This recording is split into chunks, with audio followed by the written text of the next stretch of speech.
व्यवस्था को स्वदेशी बनाना चाहते हैं। अभी जो शिक्षा हम लेते हैं वो मैकॉले की है। मैकॉले ने जो पाठ्यक्रम तय किया वही हम पढ़ते हैं, और दुर्भाग्य से मैकॉले जो पाठ्यक्रम हमको दे गया वो इतना रद्दी और बेकार का है जो जिंदगी में कभी काम नहीं आता। हम पढ़ते हैं, रटते हैं, कक्षा में जाकर उल्टी करते हैं। कॉपी पे लिखना माने उल्टी करना। 100 में से 96 नंबर ले आते हैं। अब उसका शहद लगा के चाटें तो क्या निकलता है उसमें से? 96 नंबर। जिंदगी में काम नहीं आती वो शिक्षा।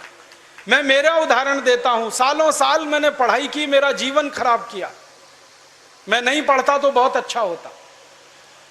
जितने साल मैंने पढ़ाई की, जितना पैसा मेरे माता पिता ने मेरी पढ़ाई पे खर्च किया, जितना पैसा मेरे ट्यूशन पे मेरे माता पिता ने खर्च किया, अगर मैं पढ़ने नहीं जाता वो सब पैसा बचता और मैं उससे कोई धंधा और व्यापार करता तो करोड़पति होता।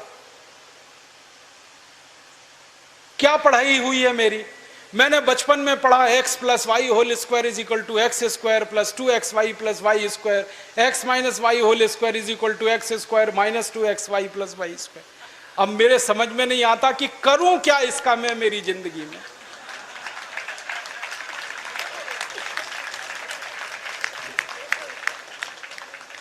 मेरे गणित के प्रोफेसर ने मुझको पढ़ाया, मैंने रटा, रट रट के दिमाग खराब किया, घंटों घंटों बर्बाद किए, किलो किलो कागज मैंने लिख लिख के खराब किए, और वो मेरी जिंदगी में आज तक काम नहीं आया। x + y होल स्क्वायर क्या करूं मुझे मालूम ही नहीं।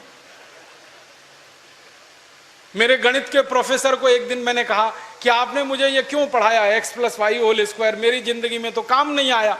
तो मेरे गणित के प्रोफेसर कहते हैं, यार काम तो मेरे भी नहीं आया, मुझको किसी ने पढ़ाया, मैंने तुमको पढ़ाया। ये भेड़िया धसान क्यों चला रहे हो इस देश में? जो काम नहीं आता वो क्यों पढ़ा रहे हो इस देश के बच्चों?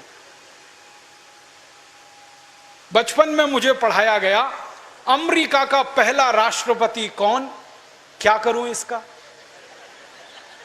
मान लीजिए मुझे मालूम है अमेरिका का पहला राष्ट्रपति जॉर्ज वॉशिंगटन, करूं क्या? मालूम है मुझे, क्या करूं इसका? मैं सब्जी खरीदने जाता हूं बाजार में, सब्जी वाले को कहता हूं देखो मुझको मालूम है अमेरिका का पहला राष्ट्रपति जॉर्ज वॉशिंगटन था, वो सब्जी देगा क्या मुझे? फालतू में रटा रटा के मेरा दिमाग खराब कर दिया। अमेरिका का पहला राष्ट्रपति कौन? और मुझे इतना दुख होता है, तकलीफ होती है कि कोई मुझे ये पूछना शुरू करे कि तुम्हारे परिवार का पहला राष्ट्रपति कौन? मुझे नहीं मालूम। मेरे परिवार के राष्ट्रपति से मतलब मेरे दादा, दादा के दादा, दादा के दादा, दादा, कहीं से हमारा कुल शुरू हुआ ना, तो मेरे कुल का पति माने मेरा पहला पिता, वो कौन नहीं मालूम। और अमेरिका का पहला राष्ट्रपति मालूम है। और मुझे तो इतना दुख होता है कि अमेरिका का पहला ही राष्ट्रपति नहीं मालूम, 250 राष्ट्रपति मालूम है मुझे उनके, और मेरे कुल के 2.5 आदमी के नाम नहीं मालूम मुझे। मेरे पिताजी का नाम मालूम है, उनके पिताजी का, उसके आगे बढ़ता हूं तो सब ब्लैंक हो जाता है, याद ही नहीं मुझे। क्या करना है ऐसी शिक्षा से? काम की क्या है ये? बचपन में मुझको पढ़ाया कनाडा का क्लाइमेट कैसा, कनाडा का, भारत का नहीं, कनाडा का। कनाडा की जलवायु क्या है, क्या करूं उसका कनाडा की जलवायु का? मैं तो कभी कनाडा जाने वाला नहीं, कनाडा मेरे घर में कभी आने वाला नहीं, उसकी जलवायु पढ़ के करना क्या है? मैं शिवपुरी में रहता हूं, मैं भोपाल में, ग्वालियर में रहता हूं, मुझे शिवपुरी की जलवायु मालूम है तो कुछ काम आने वाली है, कनाडा की जलवायु क्या काम आने वाली है? कभी जिंदगी में मौका मिला कनाडा जाने का, जिसका कोई दूर दूर तक संभावना नहीं है, तब जाके वो बात कभी काम आएगी। उसके लिए रट रट के, पढ़ पढ़ के दिमाग खराब कर दिया घंटों घंटों।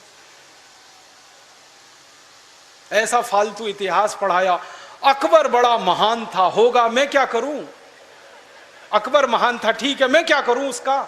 मेरी जिंदगी में उससे क्या फायदा होने वाला है अकबर की महानता से?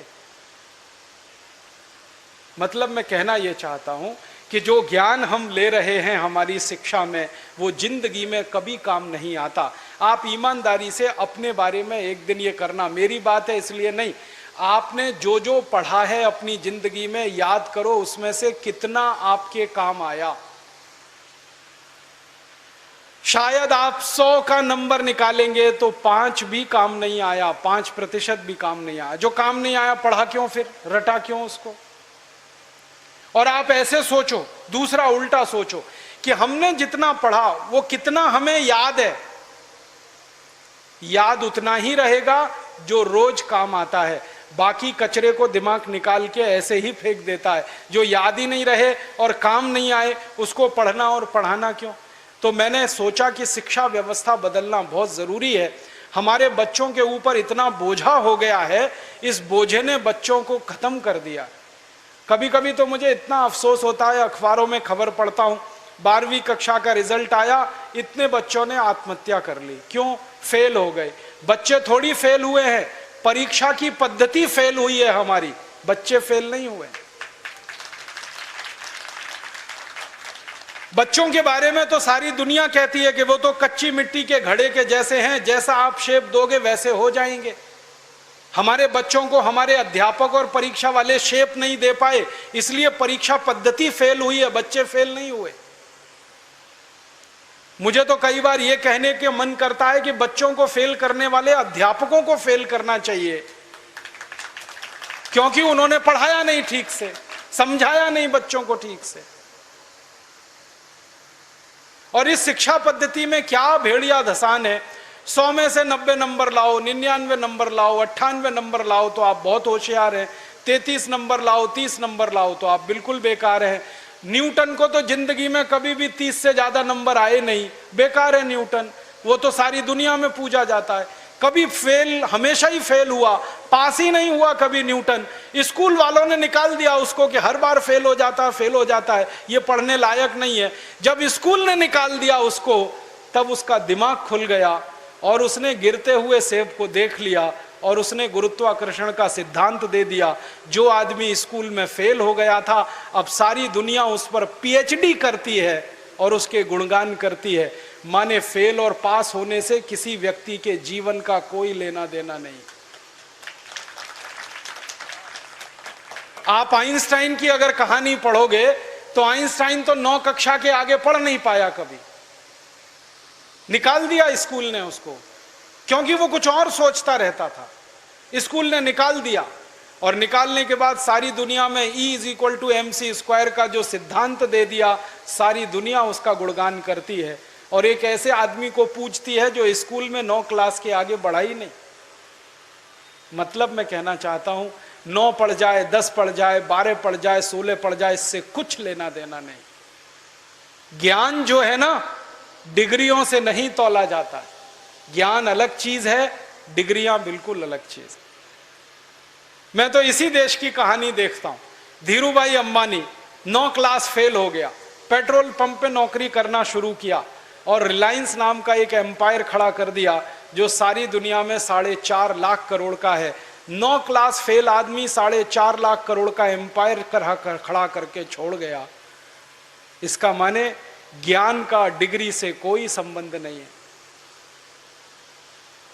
घनश्याम दास बिरला 4 क्लास पढ़े, स्कूल और गांव छोड़कर निकल गए, लोटा लेकर कलकत्ता पहुंच गए और इतना बड़ा खानदान बना दिया, बिरला एम्पायर, जो आज लाखों करोड़ का है। 4 क्लास पास आदमी ने किया। बिरला जी कहा करते थे कि क्लास पास करना कोई महत्व की बात नहीं है जीवन की तुलना में। तो हम जीवन को जीने वाली शिक्षा हमारे विद्यार्थियों को दें, ऐसी शिक्षा व्यवस्था हम बनाएं जिसमें डिग्री का महत्व ना हो, ज्ञान का महत्व हो, परीक्षा का महत्व ना हो, सीखने का महत्व हो, पढ़ाने का महत्व नहीं हो, सिखाने का महत्व हो। अध्यापक भी सीखें, विद्यार्थी भी सीखें, दोनों सीखने की प्रक्रिया में आगे बढ़ें। ऐसी एक शिक्षा व्यवस्था हम बनाना चाहते हैं और ये पूरी शिक्षा व्यवस्था मातृभाषा पर आधारित होगी, ये अंग्रेजी पर आधारित नहीं होगी। अंग्रेज आए तो अंग्रेजी आई, अंग्रेज गए तो अंग्रेजी चली जानी चाहिए थी। क्यों हमने रख लिया इस अंग्रेजी को? अंग्रेजी में पढ़ाते हैं अपने बच्चों को, मार मार के सिखाते हैं, बच्चे बेचारे अक्सर उसमें फेल हो जाते हैं। हिंदुस्तान के बच्चे गणित में पास होते हैं, भौतिकी में पास होते हैं, रसायन में पास होते हैं, अंग्रेजी में फेल हो जाते हैं। होना ही चाहिए उनको अंग्रेजी में फेल, क्योंकि अंग्रेजी विदेशी भाषा है। मुझे आप एक अंग्रेज बताइए और दिखाइए जो हिंदी में पास हो जाए। तो मैं अंग्रेजी में पास होकर दिखा सकता हूं। जब कोई अंग्रेज हिंदी में पास नहीं हो सकता तो हम भारत के विद्यार्थियों से क्यों अपेक्षा कर रहे हैं कि वो अंग्रेजी में पास हो? और अंग्रेजी भाषा नहीं है पास होने लायक, ये तो भाषा ही रद्दी है। इस भाषा का इतिहास जब मैंने पढ़ा, 5वीं शताब्दी में तो ये भाषा आई, माने मुश्किल से 1500 साल पुरानी है। हमारी भाषा तो करोड़ों साल पुरानी है। संस्कृत